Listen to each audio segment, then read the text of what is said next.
नमस्कार, मैं हूं शम्स ताहिर खान और आप देख रहे हैं वारदात। करीब 6 महीने पहले कानपुर वाले विकास दुबे की कहानी सामने आई थी। तब बिकरू में एक कांड हुआ था। विकास दुबे और उसके साथियों ने 8 पुलिस वालों की जान ले ली थी। इसके बाद यूपी पुलिस ने विकास दुबे को एनकाउंटर में मार गिराया। अब लगभग यही कहानी एक बार फिर से यूपी में दोहराई गई है। कासगंज में एक शराब माफिया ने एक पुलिस वाले को पीट पीट कर मार डाला और दूसरे को अधमरा कर दिया। इसके बाद यूपी पुलिस ने उस शराब माफिया के भाई को एनकाउंटर में मार गिराया। अब उस शराब माफिया की जोरों शोर से तलाश।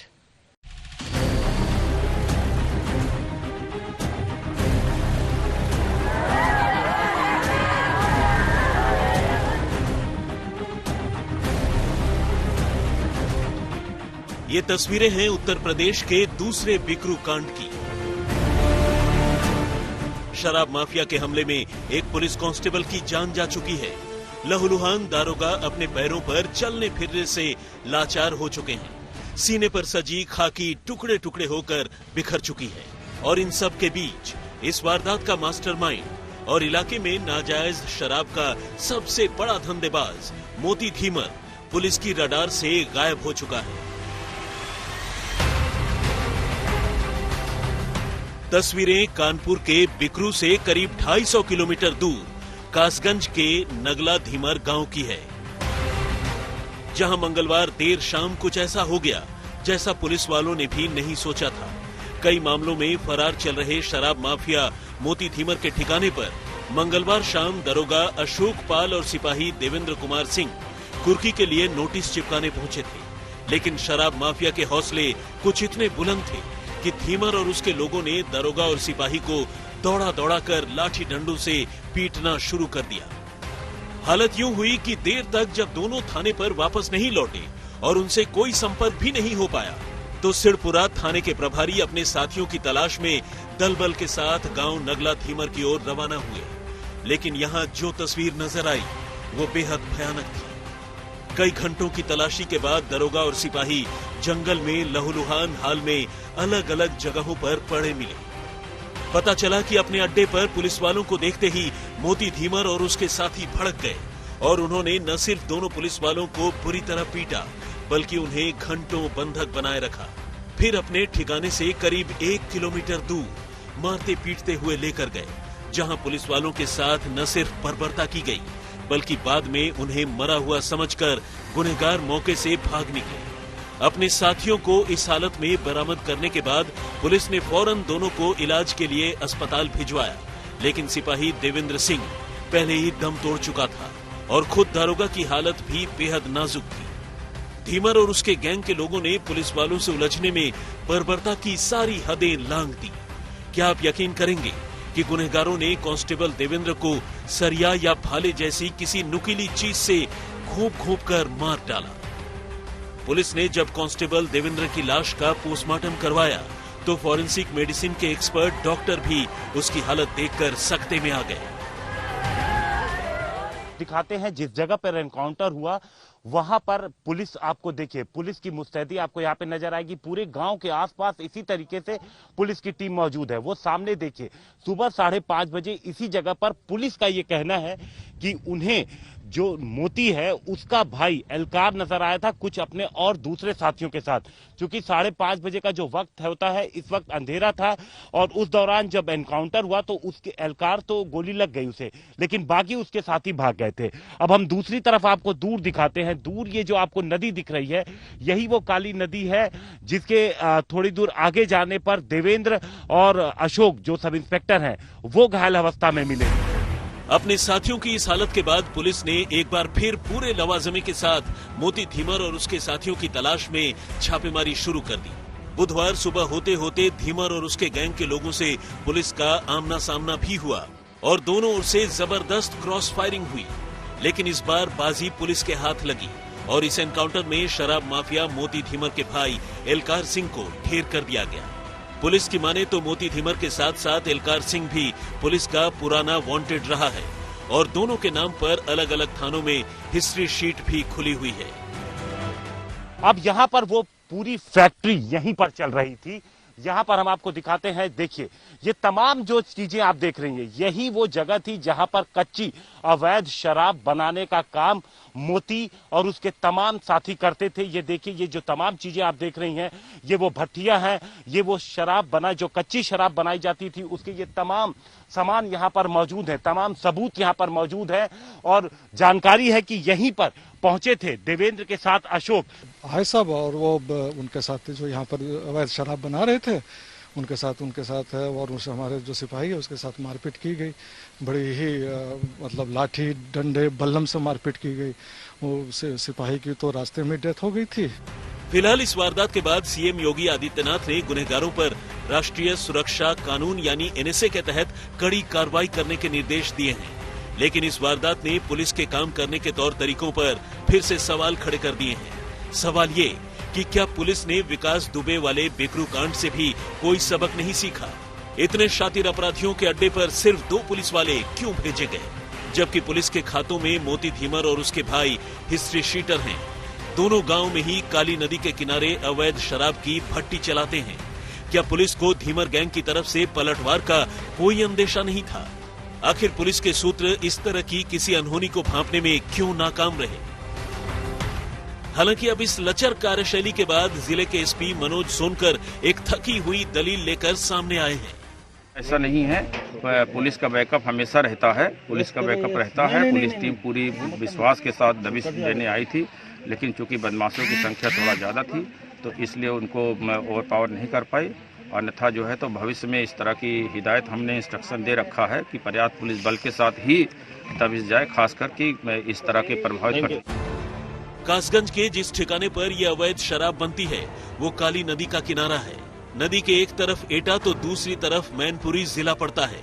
फिलहाल पुलिस पर हुए हमले का एक कनेक्शन मैनपुरी से भी जोड़ा जा रहा है, जहां बदमाशों की एक बाइक लावारिस हालत में पड़ी मिली है। आपको याद दिलाएं कि 2016 में एटा के अलीगंज और मैनपुरी के कुछ इलाकों में जहरीली शराब से 48 लोगों की जान चली गई थी। तब भी शराब मैनपुरी से ही अलीगंज और एटा के दूसरे इलाकों में भिजवाई गई थी। तब से लेकर अब तक एटा और मैनपुरी में नाजायज शराब के धंधेबाजों और पुलिस के बीच आंख मिचौली का खेल चलता रहा है। लेकिन सच्चाई ये है कि इस कारोबार पर कभी पूरी तरह रोक नहीं लग पाई। अलीगढ़ से अकरम खान, मैनपुरी से पुष्पेंद्र सिंह और एटा से देवेश पाल सिंह के साथ हिमांशु मिश्र, नगला धीमर, आज तक। मोती धीमर कोई मामूली अपराधी नहीं था। उसके खिलाफ 11 मामले पहले से ही दर्ज थे। पुलिस वालों पर वो पहले भी हमला कर चुका था, लेकिन यूपी पुलिस तब तक सोई रही जब तक कि यह हादसा नहीं हो गया। ऐसा ही कुछ विकास दुबे के मामले में भी था। वो भी एक घोषित अपराधी था। दर्जनों मामले उसके खिलाफ दर्ज थे। ये बात समझ में नहीं आती कि आखिर यूपी पुलिस देर से क्यों जागती है। जिस मोती धीमर की तलाश में भटकती पुलिस मंगलवार को उसके अड्डे तक जाकर लूटपीट कर लौटी, वो मोती धीमर कोई रातों रात इतना बड़ा गुनहगार नहीं बना, बल्कि अवैध शराब से लेकर जुर्म के तमाम धंधों में मुब्तला वो सालों से एटा और कासगंज पुलिस की नाक में दम करता रहा है। ठीक बिकरू वाले विकास दुबे की तरह आसपास के थानों में उसकी भी हिस्ट्री शीट खुली हुई है। लेकिन इतना होने के बावजूद ये भी एक सच्चाई है कि वो अब भी छुट्टा घूम रहा है, और न सिर्फ घूम रहा है बल्कि खुलेआम गांव के कोने पर अवैध शराब का कारोबार भी चला रहा था। यकीन नहीं आता तो खुद गांव वालों की जुबानी सुनिए कि कैसे मोती धीमर इससे पहले भी पुलिस वालों पर हमला कर चुका है, उन पर गोलियां चला चुका है। इससे पहले भी मतलब पुलिस पे पहली बार अटैक किया या इससे पहले भी पुलिस पे गोली चला चुका? कब से शराब को पहले चला चुका तो थोड़ी ही है। लेकिन फिर बड़ा सवाल है कि आखिर इतने दिनों तक मोती धीमर का क्यों कुछ नहीं बिगड़ा, क्यों उसकी गिरफ्तारी के वारंट की तामील नहीं हो सकी, और क्यों पुलिस को उसकी कुर्की जब्ती का आदेश लेकर उसके ठिकाने तक जाना पड़ा।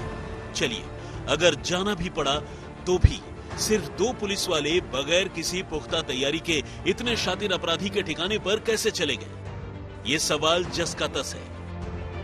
क्योंकि इनके खिलाफ वारंट थे और हम ये भागे हुए थे वहाँ से, और उसके तहत टीम जाने पर इन्होंने हमला किया है। इस वजह से मैं आपको कह रहा हूँ कि हमारा रिजॉल्व तो है ही, उसी को हम परसू करने के लिए गए थे और इसको हम आगे भी बराबर चलाते रहेंगे इसी प्रकार। अपराधियों को हम कह सकते हैं कि कहीं से संरक्षण तो है ही नहीं संभव। उनको ये भी सोचना पड़ेगा कि इस प्रदेश में उनके दिन गिने हुए हैं, वो यहाँ से भाग जाएं, यहाँ ना रहें, अन्यथा जेल में अपना स्थान पाएं। यही हमारा उनके लिए संदेश है। एक पुलिस वाले की जान लेने और दूसरे को अधमरा कर छोड़ने के बाद अब मोती धीमर पुलिस के निशाने पर है। आइए लगे हाथ आपको इस शराब माफिया की जन्म कुंडली भी दिखाई देते हैं। मोती धीमर कासगंज के गांव नगला धीमर का रहने वाला है। वो इस गांव में कच्ची यानी अवैध शराब का कारोबार करता है। वो गांव में ही शराब बनाता है और आसपास के इलाकों में सप्लाई करता है। उस पर 11 आपराधिक मामले पहले से ही अलग अलग थानों में दर्ज हैं। और तो और मोती ने पहले भी पुलिस वालों पर हमला किया है। मोती के 5 भाई हैं और अब पुलिस ने एनकाउंटर में एक को ढेर कर दिया है। लेकिन ये तो रही मोती धीमर की बात। अब आइए आपको उसके हमले से जान गंवाने वाले पुलिसकर्मी देवेंद्र कुमार सिंह की कहानी बताते हैं। कांस्टेबल देवेंद्र कुमार सिंह की शादी कोई 4 साल पहले हुई थी। उसकी 3 साल और 3 महीने की 2 बेटियां हैं, जबकि अब से कुछ महीने के बाद उसकी बहन की शादी होनी है। ऐसे में देवेंद्र का अचानक यूं चला जाना उसके पूरे परिवार को तोड़ गया है।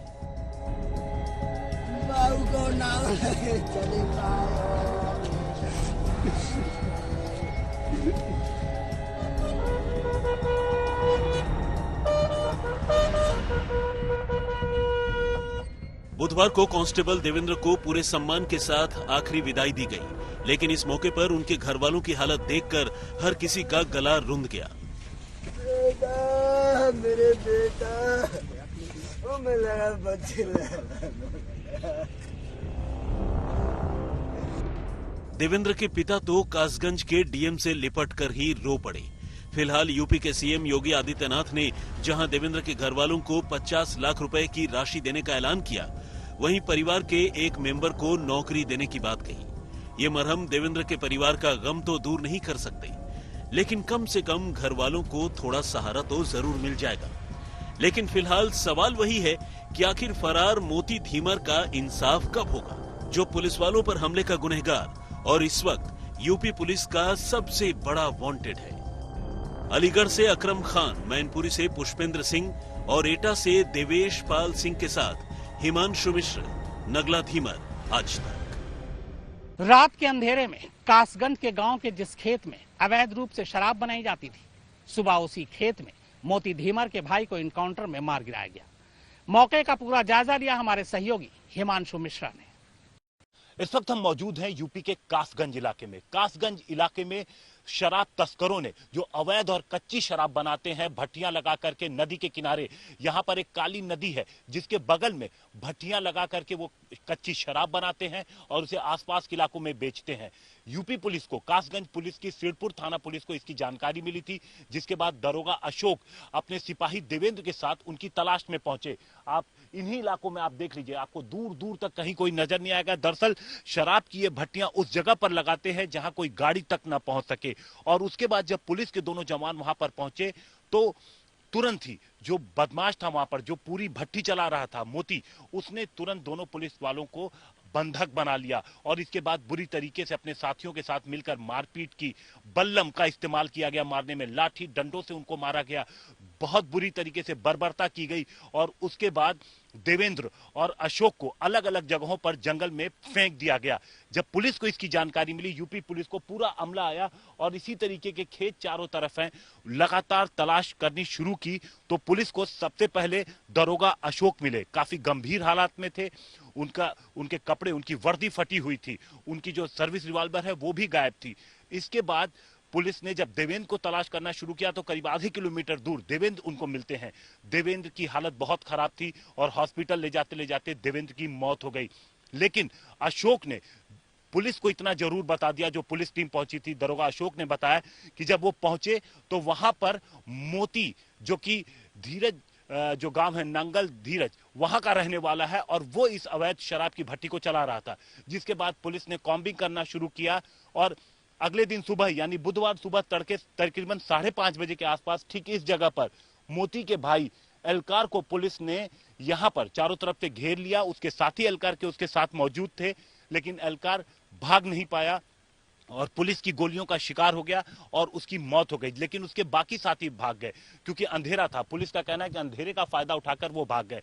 लेकिन अभी भी जो मुख्य आरोपी है मोती, उस तक पुलिस नहीं पहुंच सकी है। लगातार कोशिश जारी है उसकी गिरफ्तारी को लेकर के। कई जिलों की पुलिस यहां पे मौजूद है। कैमरामैन हितेश के साथ हिमांशु मिश्रा, कासगंज, आज तक। तो वारदात में फिलहाल इतना ही, मगर आज तक पर खबरों का सिलसिला लगातार जारी है।